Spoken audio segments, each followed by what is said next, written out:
ଏ ରହ ଏ ବୋଳ ତୁ ଏତେ ମନ ଦୁଃଖ କରିକି କାଢି ଯାଉଛୁ। ଏଇ ବିଲ୍ ପାଇଁ ପରା କିସ କରିବା କଥା, ଏତେ ବିଲ୍ ତ ମୁଁ ଆଉ ଦେଇପାରିବିନି। ଘର ପରିସ୍ଥିତି ଦେଖୁଛୁ, କିସ ଗୋଟେ କରିବା କହ ତ। ଏଇ ଗୋଟେ କଥା, ମୁଁ ତାହେଲେ ଗୋଟେ ଉପଦେଶ ଦେବି ମାନିବୁ। ହଁ କହ ଦେ। ତୁ ଗୋଟେ ସୁଲାର ନଗି ଦଉନୁ। ଏତେ ପଇସା ମୁଁ କାଢୁଆନି ସୁନା ରଖିତେ। ତୁ ତାହେଲେ ଜାଣୁନୁ ସୂର୍ଯ୍ୟ ଘର ମାଗଣା ବିଜୁଳି ଯୋଜନା ଗୋଟେ ଆମର କେନ୍ଦ୍ର ସରକାର ଆଉ ରାଜ୍ୟ ସରକାର ମିଶିକି କରୁଛନ୍ତି। ହଉ ସେଥିରେ ତତେ 55,000 ଟଙ୍କା ସବସିଡି ମିଳିବ। କେନ୍ଦ୍ର ସରକାର ହଉଛି ତତେ 30,000 ଦେବେ, ରାଜ୍ୟ ସରକାର 25,000। ତ ଘର କେତେ କିଲୋୱାଟ ଲୋଡ୍ ଅଛି? 1 କିଲୋୱାଟ। 1 କିଲୋୱାଟ ମାନେ ତୋର ଧରିଲେ 60,000 ଟଙ୍କା ଖର୍ଚ୍ଚ ହବ, ତୋର ମାତ୍ର 5,000 ଟଙ୍କା ଖର୍ଚ୍ଚ ହବ। ଆଉ 55,000 ଟଙ୍କା ଗୋଟେ ମାସ ପରେ ତତେ ହଉଛି 55,000 ଟଙ୍କା ଛୁଆ ଦେଇତେ ହେବ। ମାସେ ପରେ ତୋ ସବସିଡି ଆକାରରେ ତୋ ଖାତାକୁ ପଶିଯିବ। ଭାଇ ତମ ଘର ପରିସ୍ଥିତି ବୁଝୁଛୁ, ମୋ ଲୁଣ ଖାଇତେ ପଇସା ନାହିଁ। ମୁଁ 55,000 କେଇଠୁ ଆଣିବି? 55,000 କମ ହେଲାନି। ମୁଁ ତ କଥା ବୁଝୁଛି ଯେ, ଏଥିପାଇଁ ମଧ୍ୟ ଆମ ସରକାର ଗୋଟେ ସ୍କିମ୍ କରିଛନ୍ତି। ଏଇ ଯେ ପିଏମ ସୂର୍ଯ୍ୟ ଘର ଯୋଜନାର ଦିଟା ସ୍କିମ୍ ଅଛି। ଗୋଟେ ସ୍କିମ୍ ରହୁଛି 3 କିଲୋୱାଟ ପର୍ଯ୍ୟନ୍ତ ଯୋଉମାନେ ବ୍ୟବହାର କରୁଛନ୍ତି ସେମାନେ ବି ଲାଭ ଉଠେଇ ପାରିବେ। ତାଙ୍କ ପାଇଁ ଆମ ସରକାର 1,38,000 ଟଙ୍କା ପର୍ଯ୍ୟନ୍ତ ସବସିଡି ପ୍ରଦାନ କରୁଛନ୍ତି। ଆଉ ଆମ ଭଳିଆ ଗରିବ ଲୋକମାନେ ଯେଉଁମାନେ 1 କିଲୋୱାଟ କେବଳ ୟୁଜ କରୁଛନ୍ତି, 1 କିଲୋୱାଟ ରୁ କମ, ସେଭଳି ଲୋକମାନଙ୍କୁ ତ ସେତେ ଦରକାର ନାହିଁ। ଆଉ ଏତେ ପଇସା ବି ଆମ ପାଖରେ ହଠାତ୍ ନାହିଁ ଯେ ଆମେ ରହୁଛି ଦେଇଦବା। 55,000 ଟଙ୍କା ବି ଆମ ପାଇଁ ବହୁତ।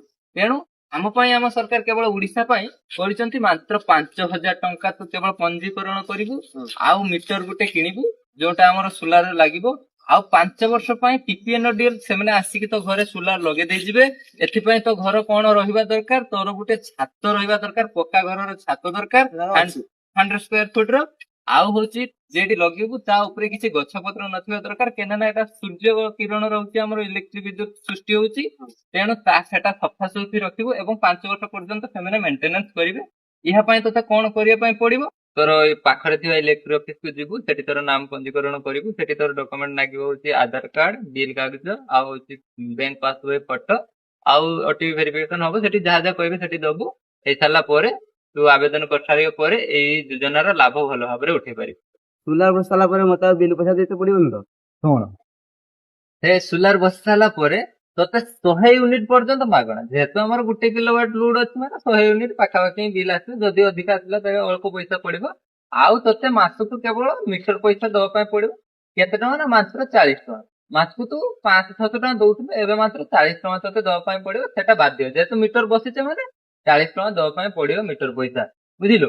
ଏବେ ତୁ ପଞ୍ଜୀକରଣ କରିବୁ ନା? ହଁ ମୁଁ କାଲି ଯାଇ ପଞ୍ଜୀକରଣ କରିବି। ସାଙ୍ଗମାନେ, ଆମ ବଡ ଭାଇ ତ ବୁଝିଗଲେ। ଆପଣ ମାନେ ଯଦି ଏହି ଯୋଜନାର ଲାଭ ଉଠାଇବା ପାଇଁ ଚାହୁଁଛନ୍ତି, ଆପଣ ମାନଙ୍କ ପାଖରେ ଥିବା ଇଲେକ୍ଟ୍ରି ଅଫିସ କି ଯାଇ ଆପଣଙ୍କ ନାମ ପଞ୍ଜୀକରଣ କରନ୍ତୁ ଏବଂ ଏହି ଯୋଜନାର ସୁଯୋଗ ଉଠାନ୍ତୁ। ବହୁତ ଯୋଜନା ଆମର ସରକାର କରୁଛନ୍ତି, ମାତ୍ର ଆମ ଭଳି ଗରିବ ଲୋକମାନଙ୍କୁ ଜଣା ପଡୁନି। ସେଥିପାଇଁ